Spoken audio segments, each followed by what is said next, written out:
You're with Sky News. Could one of Britain's biggest rock bands be making up and making a comeback? Well, the Gallagher brothers have sent Oasis fans into a frenzy by sharing the same video on their social media accounts, teasing a big announcement tomorrow morning.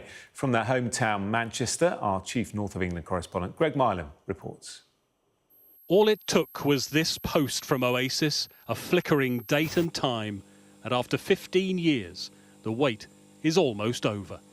Today is gonna be the day that they're gonna throw it back to you.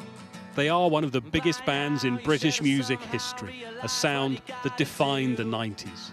I don't believe that anybody feels the way I do about you now. With a look that made Britpop and a style the very essence of cool Britannia. But the fights and the friction, the family dynamic of Noel and Liam was as much part of the story. The band finally split in 2009. In the city where they're part of the fabric, for fans who were there at the beginning, this news is music to their ears. For us in Manchester, and to see local boys doing well and taking us along with them and making unbelievable, powerful stadium anthem rock music was just amazing at the time.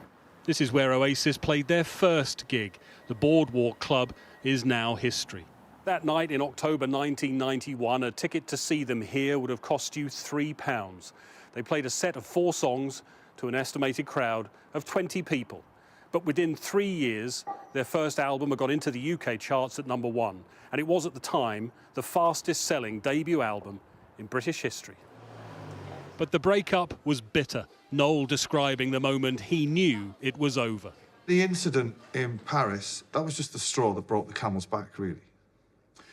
And I remember sitting in the car outside the fence of the festival site with my security guard. He turned around, he said, "What are we doing? We're staying or going?"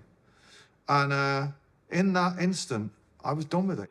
But for years, the rumours of a reunion have persisted. John Robb recently interviewed Noel. Why now? Why are they doing this now, do you think? I mean, they could easily just carry on doing 2 solo careers. I mean, it's not like they're struggling. They're both getting #1 albums, don't they? I think they're brothers, aren't they? And I think at the end of the day, no matter how much your brother annoys you, you still kind of love your brother as well. The rumoured dates at Wembley and in Manchester could net tens of millions. But for many, hearing the soundtrack to their youth again live will be priceless. And it seems it is definitely, not maybe, happening. Greg Milam, Sky News, Manchester.